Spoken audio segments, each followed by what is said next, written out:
to diambo machalo kama nikech jalno mwanyalo pimo godo wach onge mak mana in mane momiyo waluongi ni sebedo wendo ma odwa mane momiyo waseluongi ni japuonj mapuonjowa mane momiyo waseluongi ni daktar mathiedhowa Baba wabiro mondo mi thiedhwa Kristo Yesu nikech wasebedo kwareme nyimi ya japuonj kendo wasebedo koda ka hawi marach wa Kristo to wabiro dhiambo makawuono japuonj ni sama gi japuonj to madi mula Jehova sami chiedho jogi japuonj to madi chiedha Kristo Baba sami waro jogi tambe ne mondi wara japuonj sami loso koda ka jogi to madi losi koda Kristo nikichine laktar maseluongo kawuono onge jalo manyalo paro go wach mak mani japuonj ero kamano a Kristo Yesu ni kuom jogo miluongo kawuono ni Jehova moda poro go kodi wacha Kristo to wakwayo nyingi mangi teko Nyasaye ni mondo misamo wacho weche ni Jehova kike waduru kendo kike wanenji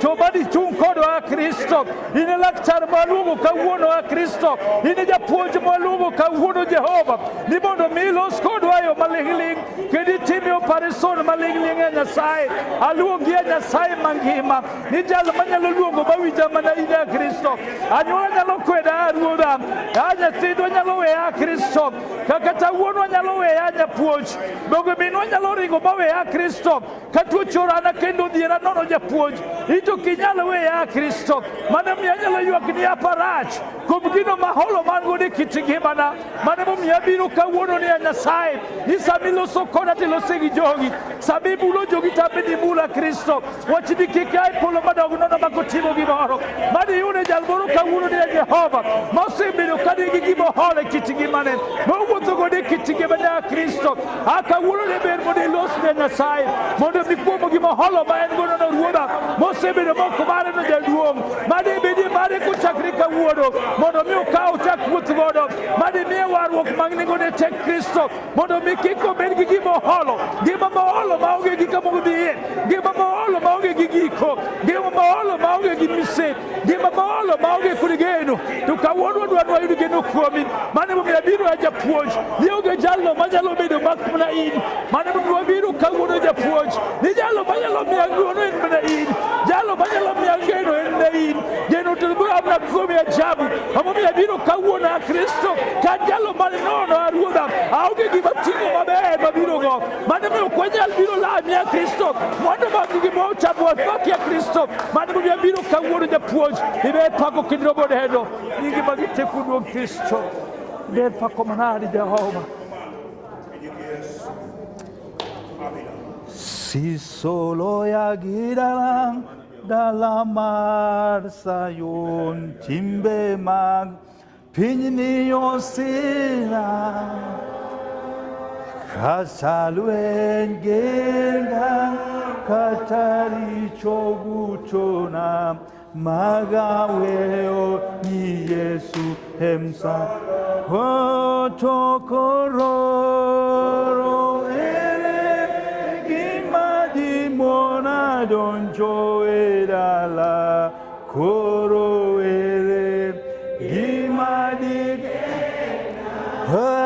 Yesu katalwe genang katari chobuchona magaweo ni Yesu emsalaba apaki Nyasaye man gi nyalo ruodh ngima ting'i malo sibur mar dhod Juda odhiambo machalo kama Baba sache miwuotho odhiambo ni Ruodha milimo jogi to made limo e chunje ma kawuono ichoko kawuono ni a Kristo made limi e chunje modhier Jehova Nyasachwa mosebedo gi chandruok gi mihwadhi e kit ngimagi Ruoth ang'eyo ni gimokelowa kandi wabiro seche moko mondo warepresent grubewa mondo mi kik gruba dhi nono a Kristo abiro ka seche moko kageno ni Ruoth an gi lengo moro machielo ma ok nyal kelona konyruok takwa Nyasaye mangima ni kawuono haparach nikech abiro romo gi jal moro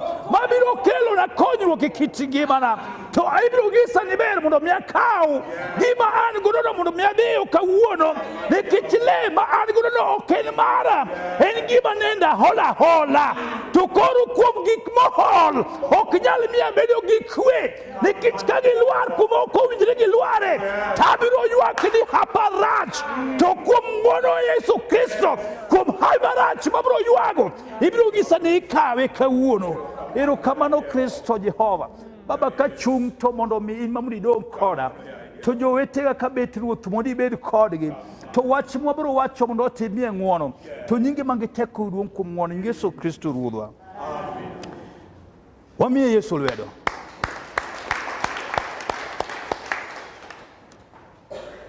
Akawo thuolo mondo mi agone Nyasachwa erokamano.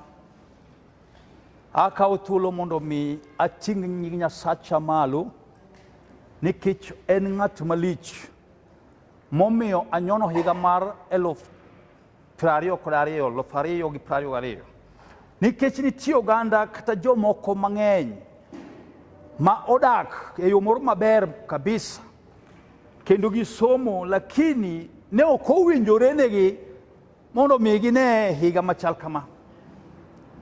Ahero ga fulo nyinga to kaero ga rawo e gimiluongo ni nyinga, nikech en nomiya batiso kini gwedha. To ne jogo moko ng'eya kata mosewinja kata mosenena, giluonga ni Edward Odi Ogutu.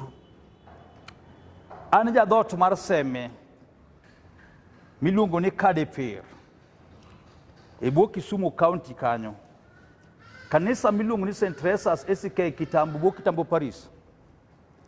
Atemo hulo nono kamano nikech nitie ng'at ma seche moko jaseme. Aja pinje ariyo nikech piny machielo to kanyal we makawacho kuma be nomiyo koran dhano. Gin dada mae dala ma Kisumo kapuonja e kanisa miluongo ni St. Barnabas Odawa Bosinyolo Paris. Kani abiro to wacho ni mondo mi aor mos mondo okaw jo Kristo. Nyasaye ogwedhwa gi nyithindo 5. Korona matimo madongo ni notimo madongo ne jomoko moko neno nyithindo mane ginyuolo. Korona matimo madongo notimo madongo ma jomoko ok nodak gi mondegi mane gikendo magiwe kamiaha.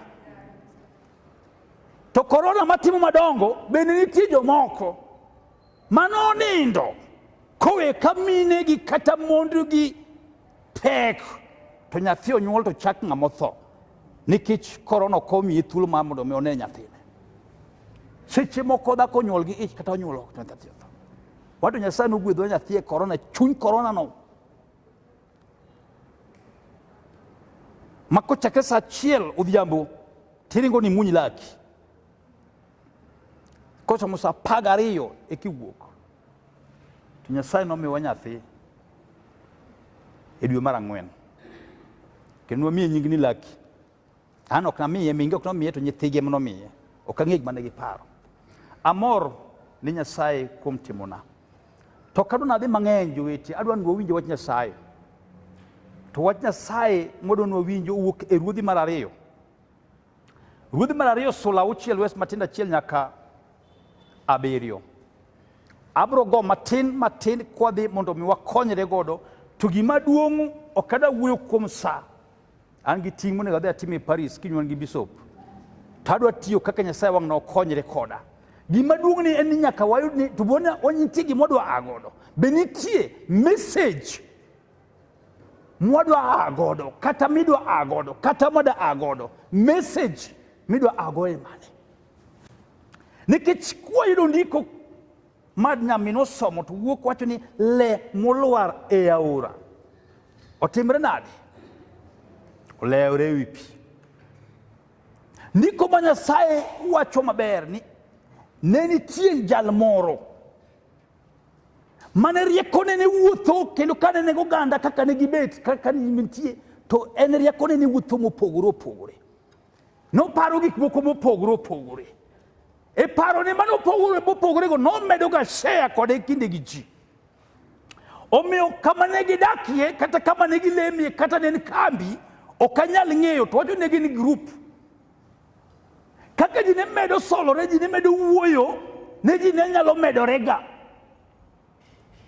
nikech jomoko nyalo Kibera to biro lemo St. Stephen, jomoko Kayole to biro lemo St. Stephen, jomoko Roma biro lemo St. Stephen, jomoko Dandora biro lemo St. Stephen, jomoko Kaloledi biro lemo St. Stephen. To karajali to somo kaka namba mag ji medore, osomo kaka namba mag ji medore, ong'iyo kaka ji medore, chopo kama koro gapok ni nyal yudore, kileo to kinyal yudo kar bet nikech ji ne medore okinyi kod odhiambo, odiochieng' kod odiochieng' ji ne nyalo ga medorega. Ok wang'e ni kiwango mane ji ne nyalo medore. Nochopo kama chieng' moro achiel ong'iso ruodhe mowacho ni janabi bed ng'e ni kama wantie ni waneno kwasehinge otin. Ogo kwano, ok ang'e nogo kwano ne bang' higa, ok ang'e nogo kwano ne bang' ndalo kata bang' dweche kata bang' wige. Wanyalo neno ka wachako lemo ji sudo ma ji chop nyaka kucho, chopo kama koro gap manitie ni wamedo squeeze, koro wasude wamedo kelo kombe, pok wayudo mondo waidho awiye malo ka. Wachako go kwano mong'eyo ni kaendi amiyo jogi kata amiyo janabi nani kang'eny to higa achiel to ka ok wadhi rom. Wachak chon mondo wa expand wager kamoro. Seche moko yawo Roma ibiro to king'e ni kama intie ni en kama tin. Seche moko ya Kibera to king'e ni kama intie ni en kama tin. Idake odi kanyo en ok ing'e ni odi no en kama tin. Nitie jal moro manoneno mwach ni ruoth ni kama wantie waneno ka koro ka tin wahingo, dwe ni koro wawuogi mondo wadhi tim nade, wang'ol yien wagero kama machielo. Yesu paki. Yien mane midwa tong'o midwa gero kama machielo ma kama intie neno ko tin okoromi. Yien mane ikri gi paro mane ni dwa ng'olo, yien mane midwa gedogo. Udwa kunyo foundation, udwa gero od kidi, koso udwa ng'olo yien udwa keto poles. En yien mane midwa gero? To wacho ndong ber mondo wadhi ng'ol yien. Tachieni chako duogo paro, chako duogo ni oyo ok wanyal dhi kendwa. Ber mondo idhi kodwa nikech wanyalo mess up. Jomoko nyalo mess up. Jomoko nyalo kadho mang'ol nyaka yien moko winjre wang'ol. Wanyalo riwo yien sida gi eucalyptus. Seche moko wadwaro eucalyptus kende mondo wati godo, to sida wadwa kete wi tado, to ndalo mag tado pok oromo, yien ni biro kethore. Seche moko no ti kod sida to jomoko dhi ng'olo eucalyptus, yien ni biro kethore. Nyaka koro idimna kodwa. Janabi Elisa wacho ni adwa dhi kodu. Jali ne onge gi gima noting'o kata noikre godo manonyalo tiyo godo. To kowinjo ka janabi oloko paro, morwako paro ma en go, to kik mondo wiye obed gi kwich kuot ni onge gi gima onyalo tiyo godo, onge gi gima manore godo, onge gima oritre godo monyalo konyo go tich. Nochune nyaka origi mondo odhi hol. Nikech modhi kara koro wadhi uru. Nochune oringo dhi hol, okwayo. Wada dhi ng'olo. Ok nokwayo kata mabeti, tini nong'eyo kit yien midhi ng'ol. Nidhi ng'ol yien mar hadud ma kogur piny to kata biye ok nyal chamo e yo mayot. Yien ma kogur piny to ka ng'ich nitie to ok nyal to e yo mayot. Yien ma kogur piny to ok nyal ot bam, chuno ni nyaka koro dwar le ema mondo tong' godo yien. Aparo ni ng'ama dhi tong'o yien gi le opogre ng'ama dhi tong'o yien gi beti. Yesu paki. Seche moko iting'o beti midhi tong'o yien, jago ni nowacho ni oyo kama wachomo ni wadwa gero ot maduong' motegno, chuno nyaka koro wating' mana le. Osiepna da wuoyo kuom gima hol. Gimiholo maingo miwuotho no ken mari. Nikech seche moko nitie gimiholo miwuotho godo miting'o miriti godo ming'eyo maber ni ma tok mara bende nyalo nono gimiholo. Kata nanga kidhi wuoth kiholo nanga bende nono nanga miholo ni. Seche moko zip no kethre to un lango kung'isi ni zip okethre. Odo dhi embarasi kind ji. Seche moko wuok e wang'usi to wuon lango kung'isi ni wuok e wang'usi. Onyalo embarasi kind ji. Omiyo nona ne gima in go miholo no. Midi kwayo moku mari kich gimiholo en gimoku mari. Seche moko wabiro lemo waholo ga mana nying. Nuanjangili kan wabiro lemo. Lakini kara gimingo no ken mari en gimiholo. Ada wulo ko gimiholo. Mahabi bro bedo go marach. Itingo warwok no wara 1970s. Kari holo ga ba chik mar warwok mana tingo. To kara gimatimre warwok ni ken gimiholo. Aiko higa ne ansa nengi ni prabirio kada prabit nyaka nayo duwaro wok lakini kare ni gimohol maoge kode gimise happy racho wadwa nikichitingo gimiholo mokumari mikia nengone jagoni kano di tongo yien to wacho ni ne wile no luare pi niko wacho ni wile no luare pi Eseche baji tongo nikitingo gimano ng'eyo no kumare. Ok no. Mong'eni to gino utwe botegno maromo nadi. Tukuma marach. No kotongo yeno MOLUAR. Wile no luare pi. Kara jogi negi ne bataura. Kama ningole yen ne bataura. Kama ora ridre kori mwalo. Kupong. Tutiwo takataka ko ago malo. Kori ridre kode piny. Seche moko aora no pong. Oyuayo moto. Oridre go piny. Opong. Oyo kalenda nindo. Oyuayo. Oridre go piny. Odhi ot moko ger maber. Oyuayo go piny. Odhi go piny. Kanye mani tonge yien. Nikech nengi kama nengi manyiwa. Mayen no dongo. Mane okinyal tong koda kabeti. Marwa koni endi. Haparat ginangani endo weya duku. Nikech nengi mana holo na kwayo. Oh. Title man go the certificate madi kwetu niendi. Oh, koro kanyal pass interview. Haparachu ni kitchen certificate mana holo. Oh, magi mo kumara magi mana holo. Angome holo sipna. Wangi mamo kutima seche mo kwa holo sipna. Makiaga nyola dala kuchu. Tulitigi mibaigo miwuke digodo. Tokanye holo waru kwanya sai. Tunyaka gino luwi. Nikitiogi gimisi. Yo kase chemo ko watno nyango hudunga nto somo rie ko NAIROBI odhi tiyo itingo bag maja nyuolo chungo lemo kodi maber mo wati wurinya sakwa deyo amani kura mani ya Yesu dio mudi didwa kaka yo wetedi oh kara gi boro mo holta no se botelo mbeleni kido kede bokina teno ida kama baz odhiri tikilwa NAIROBI usibra sabi dojo NAIROBI ticha kongyo kaka udioger madongo wiyo wirigira manya sai boti diruot ada chopo dalama NAIROBI dojo koda Yesu pake. Ichako ngyo kaka matokni ringo madongo. Ichako ngyo kaka udogeri madongo. Kidero hildo lutilo nyoke kai ma esere no tilma wijoga. Wiyo wigira munya sai.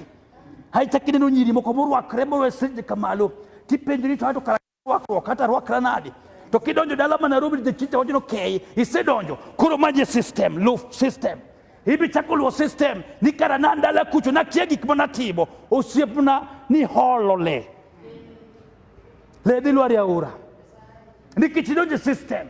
Idonje system NAIROBI. Onyango no bolni, udhiabu no bolni. Odhiki gidu je chinja no setelo mbelene.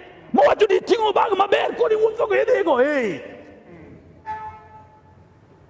Higa chidwe che kadho hedhi timo interview ok donje. Mara dek kadho ok donje. Kaki nyiu rangi go wuoche bende tami. Kaki lok sol mar wuoche bende tami. Nitie gimoro manyochi holo ma ok ing'eyo kaka nigiti godo. Oboni gimoro anyula u. Nitie gima moro manyikawo manyiholo ma ok mari. Idhi donjo ngima mar ng'ama chielo. Tichwa ndio tuacho keyo sedhi duogo. Simna kechopo kama kiduogo to gik mokari onyalo timre kit ngimani. Inyalo kelma tigo inyalo kawuodi kobiro tigo ni simu ni ding'e ni ng'ano donje njaga ng'ano donje kong'o mebuwa aora ka. Kadhi tongo yene abwaora muno gedi go Nyasaye tidhi tongo gimiluongo ni konge bwaora tini donje ngima mini holo ma ok mari. Chako ywak ni jowetena mano kaka chwanyo marach mana doge nyuol diriyo seche moko dhi othomo we dhako gi nyithindo ichako naso nyithindo nisewe nyuol isiaeri yako ichake doge nyuol ichako ywak ni mano kaka chwanyo marach na chwanya ng'edi dalani tini nitie ngima moro mana holo ma ok mari no wuondi midhi lamo ni seche moko makit ikaw ngima ma ok mari holo Olewore E-Aora Yesu pake ino konyago bro duo koting'o lewni bag e jwala no tingo bag chopo kama koro nyango do tingo lewni jwala koro wuotho go kaluro ng'ama no lebre mane riekcha koro biro gi lawe jwala ko tingo ma ok onyal yudo kata ka kunyalo neno jowetegi nikech gibiluongo ni wich kuto make ngima mane janyuol okawo no odhi oholo ok ne ngima mane mare. Yesu pake kochopo tiendo odhi lemu olamo nyiseche mamoko odhi holo gimo hol ok daga minga gimo hol ok bedi gimol kudu winji en gima mane mi holo madhi kudu wiyi to kochako kiti lot Nyasaye kichaki dok no jokei no dhi gi bag kuduogo gi jwalo chako dok chieng' mar adek tiduogo ka koro bandera makware mafwadre tini nitie ngima moro mani holo ma ok mari. Yesu pake hawuoyo kuom gima hol mambo miywak ni mano haparach dwaro ni ngima midwaro kawuono mondo mi kik ywag ni haparach dwaro ni ngima midwaro kawuono mondo mi kik ywag ni haparach ibedi mori gi ngima ma ingo kapok odhi mabor osiepna yale ma holo lware pi mano kaka haparach dong gi luth e lwete wile to lware pi ang'o midong' godo idong' gi ngima lweti lakini rieko to lal ichako ywak Nyasaye tinena nade ang'o misando nyithinda ang'o misando dalana ang'o misando anyuolana nikech ngima mani holo wile olware pi osiepna olwar gi kanyo olwar gi ka olwar ajuoga wadwaro ngima molwar ajuoga kawuono wadwaro ngima molwar aola kawuono wadwaro ngima molwar aola kawuono wachena dwaro ndigano kawuono. Yesu pake kwaine Yesu ben wawinjore ngima molwarno ngima mi holono mane mmiyo kisomo Luka 10:40 wacho niya Yesu kane wuotho do neno Jerusalem gi loka cha to ywage ni ai to mande dala mageno mahero chama weyo chakadi yalo injili cha jok mono dak e Jerusalem dala no endo koro lokre jomoko gikaw ngima machielo moko margi ne gidhi gi holo ngima koro gimadho kodo gi chodo gikaw ngima moko margi jomadhi ajuoke jomono ka nyithindo somo to chodo lwetgi dok cham jomono ka nyar ng'ano wuok maber to chodo lwetgi mok cham teno kinyal nyuol bende kinyal tedo bende kinyal timo gima maber ini dhi tigo miduogo michikni kadi 30 dalau kata mana 40 dalau michak gombo dichuo michak wuotho gi gik moko lweti kilandori nadwaro ni kenda dwaro dichuo anan gi pesa mang'eny adwaro mondo dichuo manyalo kenda pesa to weri godo an godo nitie kaka joko dhi nyono ne piny nikidigi ni ngima mengono en ngima holo mok mari. Yesu pak dwaro Yesu Kristo ngima mok hol Yesu Kristo ngima mok hol joherana en ngima mok hol makendo nyathi makich nyalo chung' kode makendo dhako maber gi nyithindo 5 mamoko lastibon chakni laki to nikech ngima mok no hol ne ngima mano penj wach gi pi wang' majo ni ruodhe na tim nang'o jal ma kochopo tieno to nyalo ywak nyaka pinjru kowuok oko to kong'iyo ni to neno mana liete kopangre bath ot to chako ywak nyaka pinjru. Napenjo ruodha ni ruodha warruok turjo tek kendo wuotho kode tek atim ang'o mondo mi achopi kama jowetwaga chope doni ne bende ngima mana holo johera mag wuora dok anyal chungo mbele kama yal bende ko kiare to kuom ng'wono ma Nyasaye napenjo ni kik obed gima hol mabiro kuro wiya mabiro timo warruok ma joma tindo. Amen. Yesu pake ang'o mi holo osiepna en ngima mane mi holo mimi ywak misebedo kiywak ga okinyi godo tieno maseche moko kata kidhi nindo kidwa lamo e piny ruodh Nyasaye tipo ka nindo nosedhi okawi keko michako go kumitieko godo gikone to okay amen tikaw ronge tumri godo ngima mohol jalcha mai kendo ngi samu mayie inyalo neno movie kenya ka saboro lakini kuchopo kamda penya sai wacho ndo sego igoga mikia kabe chako godo gikami chope gikuni ditikuni amena tidinindo nikichengi mama hall leo luar gikanyu sipna kanye ma leo luar go kijana wado leo luar gikanye beni nyalo chugo da lewu hiyo ni matego nyalo chugo da lewu na temanya ku matego nyalo chugo da lewu o wala ye matego nyalo chugo da lewu madala uchu mane mu yeso tunya to mabedi Jerusalem mangeyo chande mane no lebe kinwa package ya saicha jojo kurji timogi maginyalo tim makete magini won magingeyo magidwaro mo watina ya imadi ngeti nene gimadi kelni kwe to dikata kamano gegre ni wangi nikitgik bari je dwaro mano kelni kwe no ko kelo kwe jobo ko ni nyalo ruako ga woche makengio to gibam nikito ginyal donjo nikingia mama na gihol sete moko ngato nyalo ko pat ba kwar ge red ba blue nikichengi mama no holo awuke gi mohol usipna asewe gi mohol aduoge gi bari godo bende ni mondo nyasai angoma in godo nyasai do tuko di mondo minyigo de oiduo sete moko so mi sauti awe mawe kabisa epako nyasai kabira bende ni tigi moro manya sayo tiboni kitigi mani bende ke pako ya sabe ninjo karo manya sayo bende omuno kitigi mani bende bende blessed nikijagi ko iwe kendi mo kongo ko kaka tedigwe Yesu pa bende ni mondo ngasai ni mali so woni madi ngeti ni madi keli kwese ni to kataga mono pudo gegeni wangi kijineno okinege ni to kede okinege ogegeni wangi iti bende wijo to kudonji ogegeni wangi ni mali ngek mali keli kweti nende ni kati so mi graduate to mago pudo kunya kelo kwe ni kijago ta pudo kunyu bukom jago ta pudo kunyu buchori jago ta pudo kunyu bukuo jago ta pudo kunyu bura bulango buru kuo ni to mago to kana kunyi katabati kati to mari na mabeni to nkitenge makati dikidi kanisa to jogo ge mabeni nyangane to ayede twerwo mago kana kunyi katabati Yesu pake amen kati benda daktari mosobo kiroje na mabe barabonari usibra madi ngeki madikeli kwe titi soma mbe daktari lakini mago kunyal kilo ni kwe tindu kitagi nona kinyake be kwa so dako to kanyol nikiti nas kada daktari unigubeni koje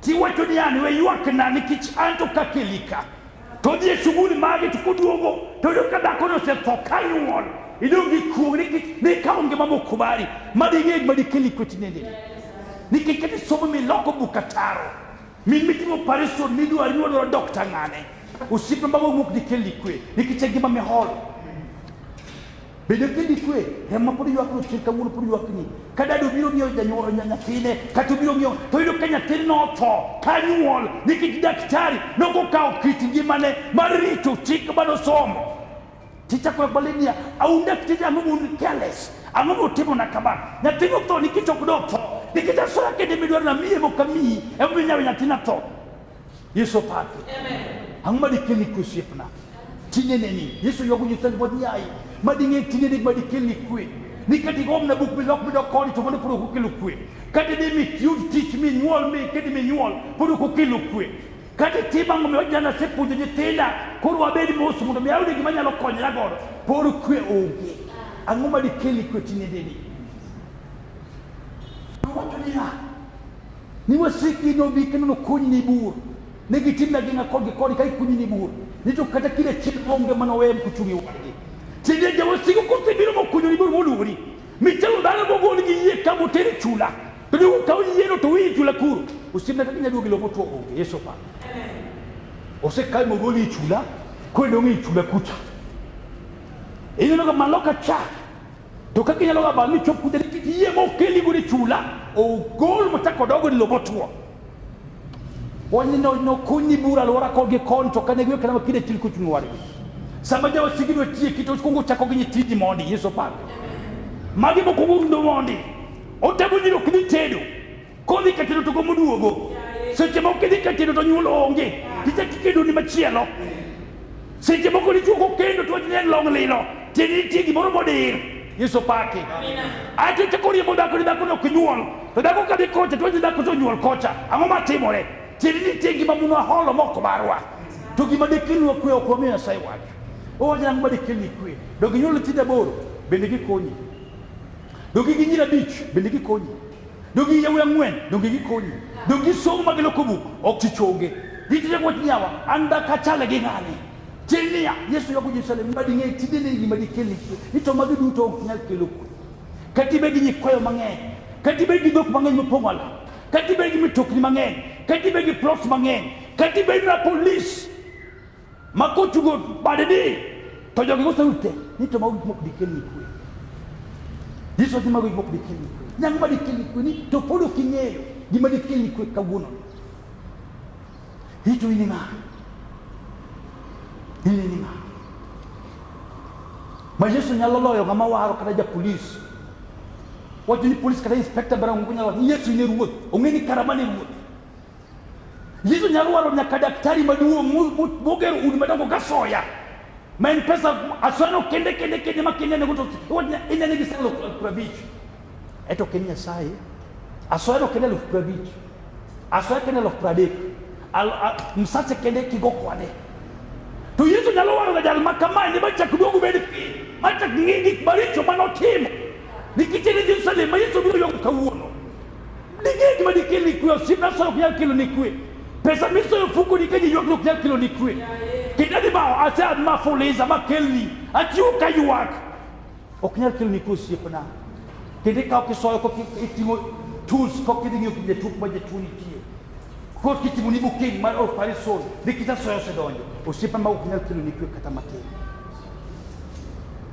Ini minge tito nyaja kaloro munge tito e watu di kel gi marom kama mundo mia tito je tudi mundo chake gigwiti mo gotti pake neno mago knyal kel ni ko kata mate madi ngi madi kel ni to ni to mak para Yesu Kristo banya do kel nga tukki o mi wo pa ko ken wo paro bo weru dia Jerusalem dala male mi kugo yo dala wa to Jerusalem no de lo krigi mo konono che io le magiro wa ko selet to io le mayango wako to sag matinde gidoka gitutinga ka itinga ka umikeni kidesta Yesu pa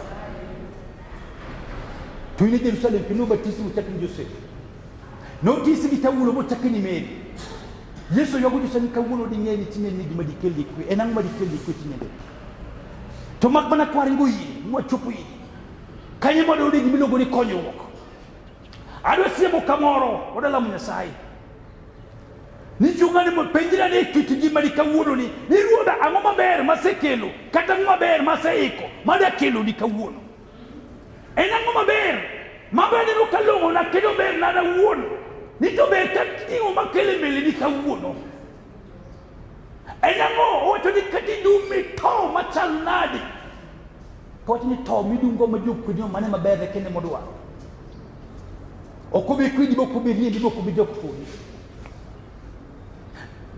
Daudi nyalo kwedi baba ni nyalo kwedi mama ni nyalo kwedi anyole nyalo kwedi maringi maweyi lakini Yesu tokano weyi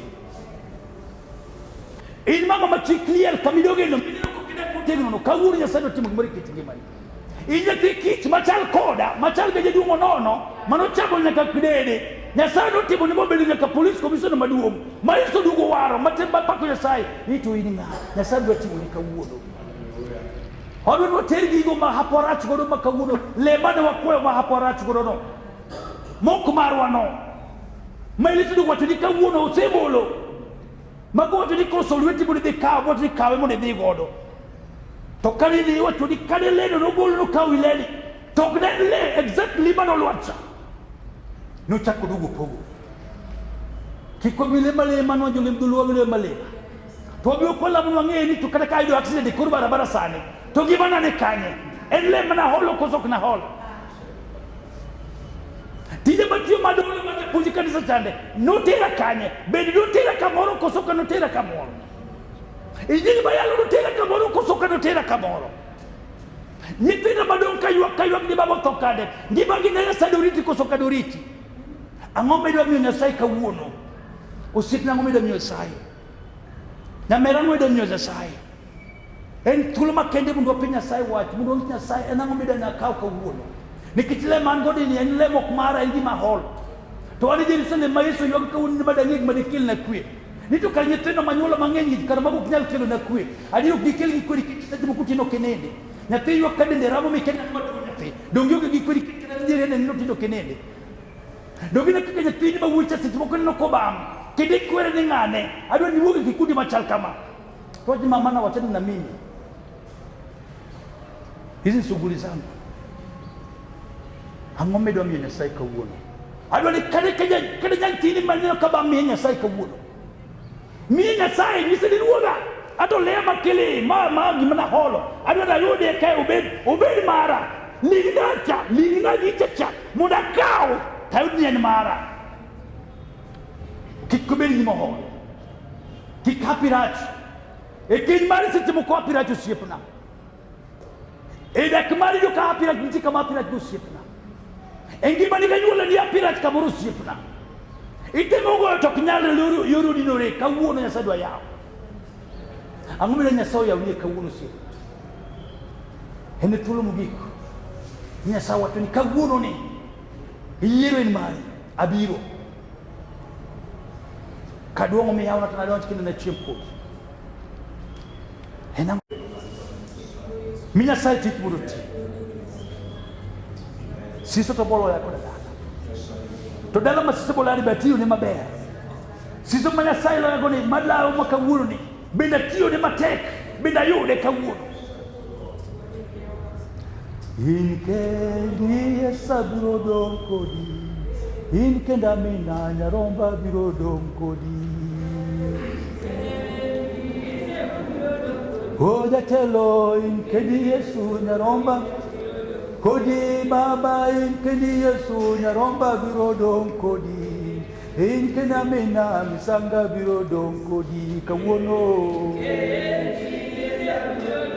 Hija telo inke ni Yesu adwa wero wenno kain kidi madong kono to ka thulo budi minya sachi wach mane wer moda wero kala gada dong kedi nya sa in kedi madong kodi to penya nya sai wach sabo wero wenno penya sai wach mondo mi wamenya nya sai du kawuono ni yoge ngabonya lo dong gol mak mana ini madong kodi kata yolo kweda baba tu kedi madong kodi Kristo kata usiku liko wetu madong kodi je puonj kata temo maber tu madona timu ni maber ya Yesu Ome chopo kawuono ko jige babaru ige baba holo je puonj.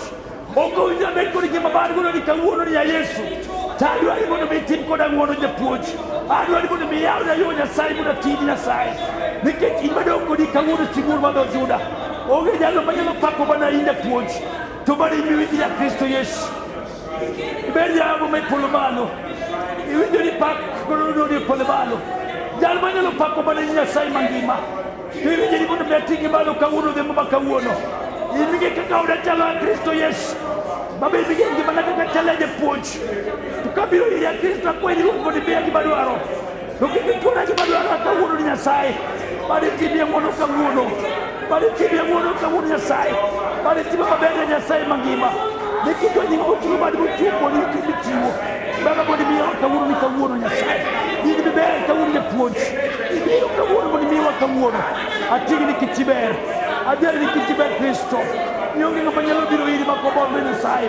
Makotodo kikabiri kono bochuno na Nyasaye. Ini kendi mabiro hili ya Kristo Yesu. Abaki kene tigi malo. Ini bebe pa kukeni mioduo. Ini kendi Yesu nyaromba birodom. Ini kendi Yesu misanga birodom kodi. In kenda mina misanga biro don kodi kawuono chuma male tiendi ngala Nyasaye don kodi komanda in kendi baba nyaromba biro don kodi in kenda mina misanga biro don kodi kawuono hija telo in kendi Yesu Kodi komanda kataweche ima nyaromba birodo kodi ati malo nyaromba birodo kodi kawuono Higa telo inkeni Yesu nyaromba don kodi kawuono inkena mena isanga birodo kodi ati malo nyaromba birodo kodi tinende Kodi ya telo inkeni Yesu nyaromba Jatelo in Kenamina, Naroba Birodo Kodi. We are Tini Malo, Sanga Birodo Kodi, Kawono. Kodi Jatelo in Kenya. Aparno Chopegi Koma Kawono.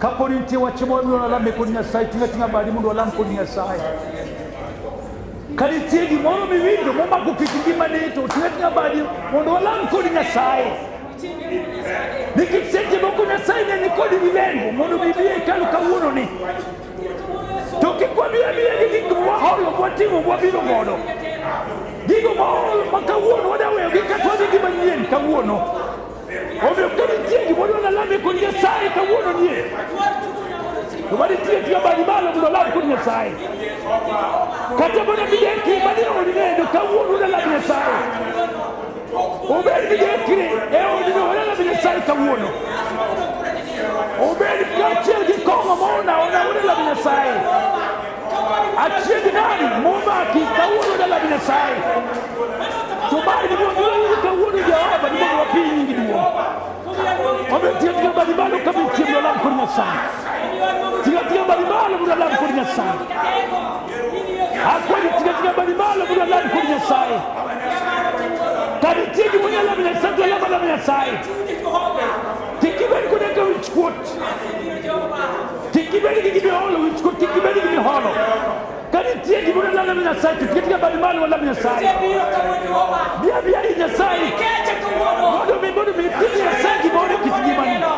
Kama tiegi buda lam nyasai ko tigi bali malo. Ulam kuri nyasai kawuno nikitibai deri mingi nyasai nikabadi mala mena muno babino timari kawuno sai goniro kama nikichwe kula nyinyi na maisha nikichwe dimachimi wa Kristo afaki nyasai mingi nitiri pako kama wachitumani simi chomna Dios, dan asal semua negara kini cukup kaya Kristo baru. Cuma ini Kristo baru beri keburu juga punya timah. Pagi pada dia nasa ini kicuan dari cuma titina malu para titina malu dikar. Ini punya buru, apa ni mau memikirkan ini memikirkan prosper kita timira. Kita dongga nasa itu kuayu. Kita tu jago mat kalau lagi pasal malu boleh.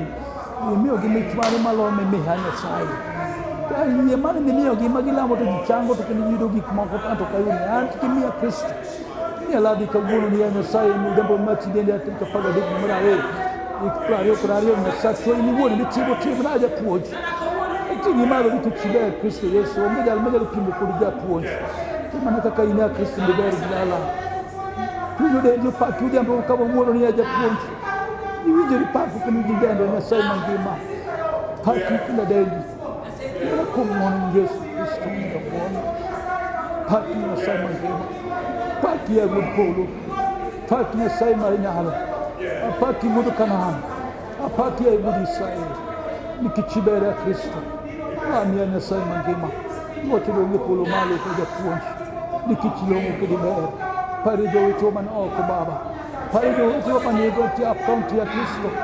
Pari do ngo Kristo kuna maginitie. Gitije magiti moja Jehova mepolo balo. Pari chengi kedi ubugi ngombe maratego ya Kristo.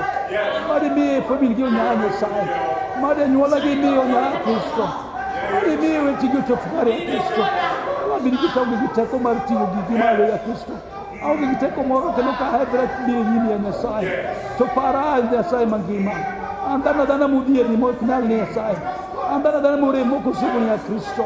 Imedimia tuka miniwode midwara Jehova. Ngini mbele Kristo Yesu. Ngini magitetu rinko mwanje Kristo.